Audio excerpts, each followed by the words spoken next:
반갑습니다. 허명 목사입니다. 서점에는 많은 책들이 나와 있습니다. 그 중에는 시집도 많이 있을 터인데 여러분은 그 중에 어떤 시를 읽어보셨나요? 그 중에는 사랑과 그리움, 아름다움과 행복에 대한 시도 있을 것입니다. 오늘은 수천 년 동안 행복을 노래한 최고의 시를 소개해 드립니다. 사람들이 복이 있다고 말할 때는 잘 먹고 잘 사는 것을 먼저 생각합니다. 예나 지금이나 돈이 행복하게 하는 줄 알고 돈과 건강과 사회적인 지위와 명예를 얻고 자녀들이 잘 되면 복을 받았다고 말합니다. 대체로 사람들이 생각하는 복은 사람의 오간을 만족시키는 것들입니다. 그러나 세상에는 이런 것을 얻고도 불행해지는 사람들도 있습니다. 구약 성경의 시편은 150편의 시집이며 찬송가입니다. 신앙인들이 애송해온 노래책입니다. 서시가 되는 시편 1편은 시편 전체를 압축한 내용이기도 하고 성경을 관통하는 메시지이기도 합니다. 6소절이 행복으로 시작하여 멸망으로 끝나는 가사이지만 진정한 행복이 무엇인지를 깨닫게 합니다. 과연 복이 있는 사람은 어떤 인생인가? 복이 있는 사람은 악인의 꾀를 따르지 아니하며 죄인의 길에 서지 아니하며 오만한 자들의 자리에 앉지 아니하고 오직 여호와의 율법을 즐거워하여 그 율법을 주야로 묵상하는도다. 하나님의 말씀을 즐거워하며 그 말씀을 주야로 묵상하는 사람은 복이 있는 사람이라고 했습니다. 행복과 불행의 열쇠는 여호와의 말씀, 곧 하나님의 말씀입니다.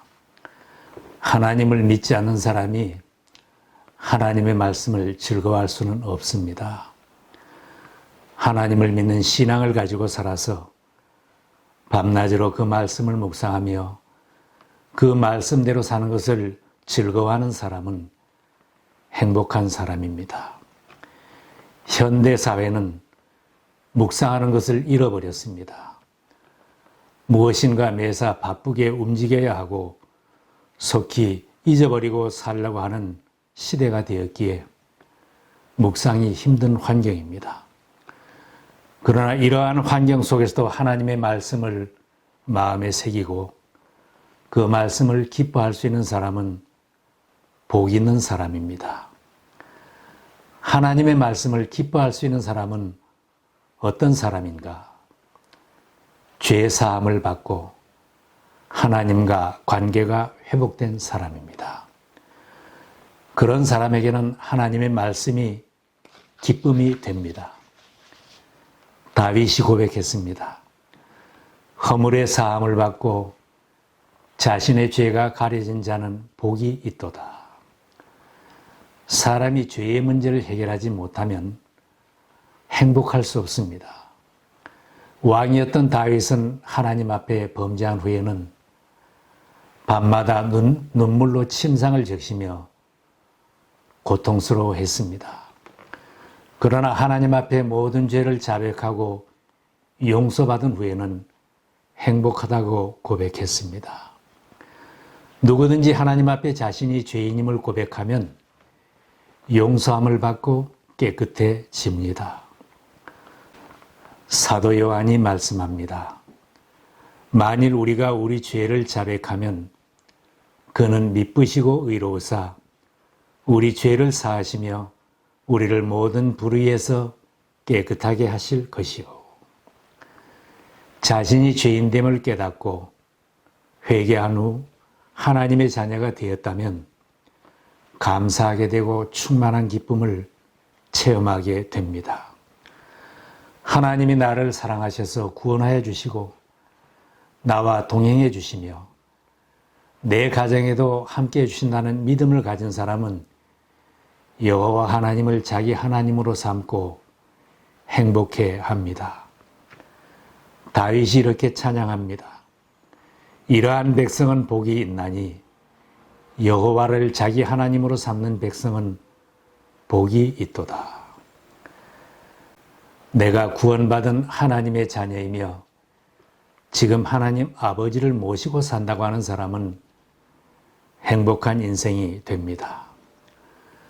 그런 가정에는 사철의 봄바람이 불게 됩니다.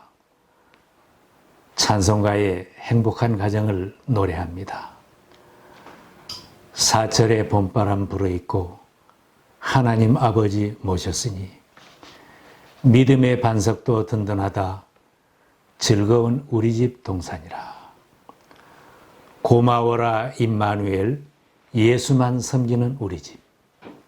여기에 임마누엘은 하나님이 우리와 함께 하신다는 뜻입니다.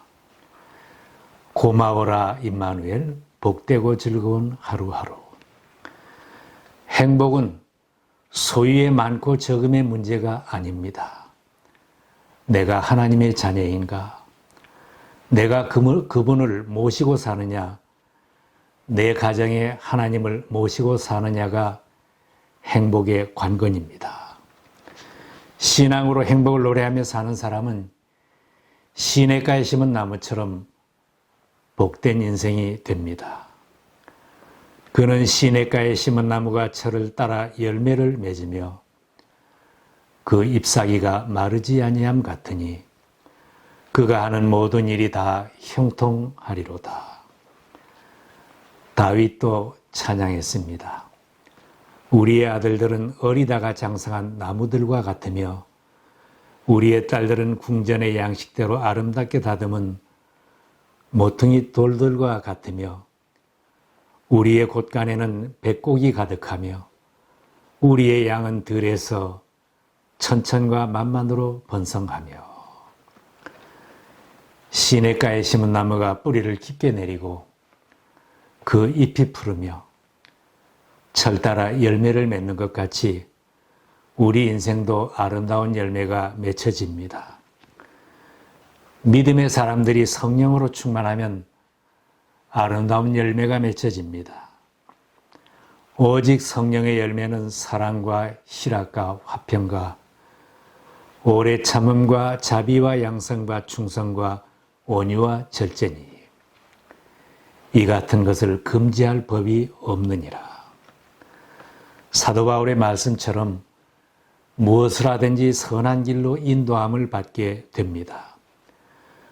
우리가 알거니와 하나님을 사랑하는 자, 곧 그 뜻대로 부르심을 입은 자들에게는 모든 것이 합력하여 선을 이루느니라. 하나님을 사랑하는 신앙인은 하나님의 사랑을 받습니다. 매사에 형통함을 체험하고 행복을 노래할 수 있습니다.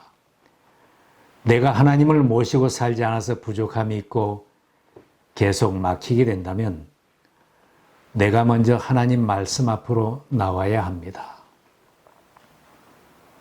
하나님의 복을 받은 사람들에게도 세상 사는 동안에는 많은 위험이 닥칠 수 있습니다. 우리 인생길에는 바른 길이 아니고 돌아가는 길도 많이 있고 롱웨이도 많이 있어서 위험하기도 합니다. 하나님의 말씀을 주야로 묵상하는 사람은 그 말씀이 의로운 길을 우리에게 알려줍니다. 또한 말씀이 그 길로 갈 수 있도록 용기를 주어서 늘 푸른 신앙으로 살 수 있습니다. 믿지 아니하는 악한 자들의 길을 따라가지 말아야 합니다. 세상은 악한 사상을 학문이나 문학의 형태로 나타내어 유혹을 합니다. 악한 자들이 세상에 쏟아내는 수많은 광고가 그 길로 오라고 부추기며 영화나 오락, 게임 같은 것이 악한 길로 인도하려고 합니다. 인터넷, TV, 언론이 악한 길로 인도하고 심지어는 나라의 법이나 사회의 문화가 악한 길을 가게도 합니다. 악인의 꾀에 넘어가지 말아야 합니다. 죄인의 길에도 서지 말아야 합니다. 하나님께서 하지 말라고 하는 것을 행하는 사람이 죄인이고 하나님께서 하라고 한 것을 안 하는 것도 죄가 됩니다. 죄인들은 자기들처럼 살라고 합니다. 자기와 함께하면 유익을 얻고 성공하며 행복해진다고 유혹합니다.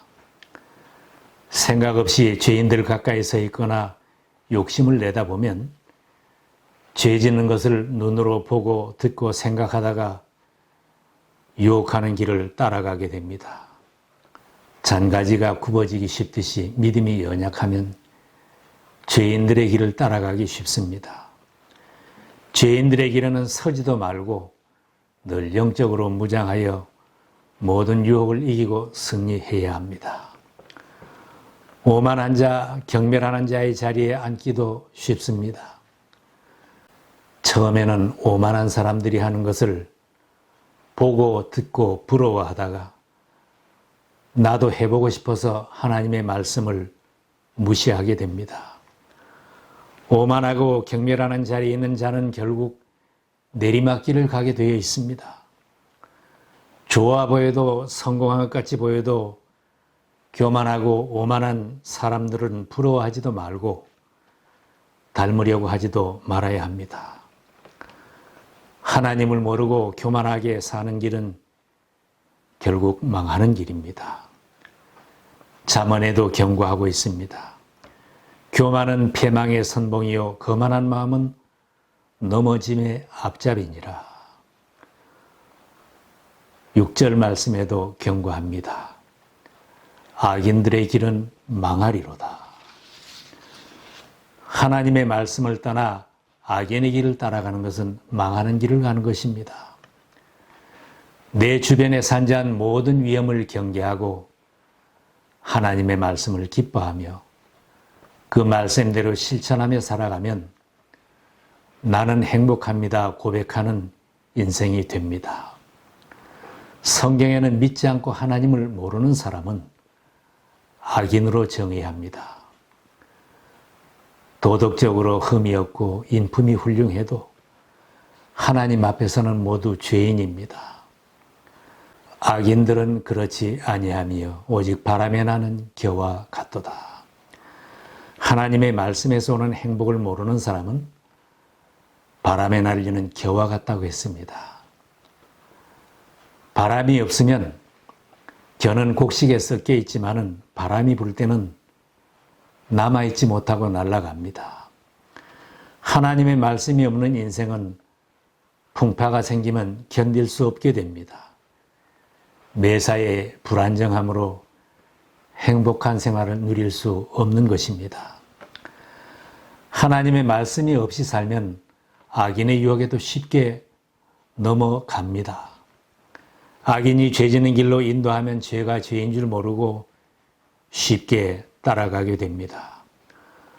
오만한 자들이 부귀영화를 함께 누리자고 하면 흥하는 길인지 망하는 길인지 분별하지 못하고 쉽게 따라갑니다.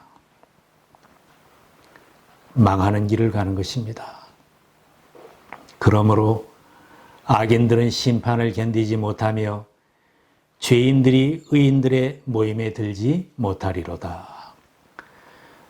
행복을 노래하며 신앙으로 산 의인들은 첫째 부활에 참여하는 자가 됩니다. 그러나 하나님을 모르는 사람들은 부활에 참여하지 못하고 심판을 견디지 못하게 됩니다. 요한계시록의 심판의 날을 말씀합니다. 이 첫째 부활에 참여하는 자들은 복이 있고 거룩하도다. 둘째 사망이 그들을 다스리는 권세가 없고 도리어 그들이 하나님과 그리스도의 제사장이 되어 1000년 동안 그리스도와 더불어 왕노릇하리라. 나의 한평생이 늘 푸른 신앙으로 복을 받은 인생으로 노래하며 살다가 부활에 참여하고 의인들의 모임에 참여하는 자가 될 것인가?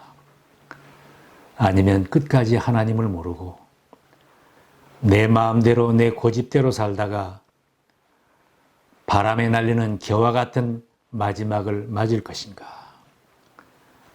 나 자신이 지금 선택하는 것입니다. 하나님 앞에 회개하고 예수님을 구주로 영접하여 하나님의 자녀가 되어보세요. 나는 행복합니다. 간증하게 될 것입니다. 하나님의 말씀을 즐거워하게 됩니다. 시편 말씀처럼 날마다 노래하는 인생이 됩니다. 시냇가에 심은 나무처럼 철 따라 결실이 풍성하고 하는 일마다 형통한 간증이 있을 것입니다.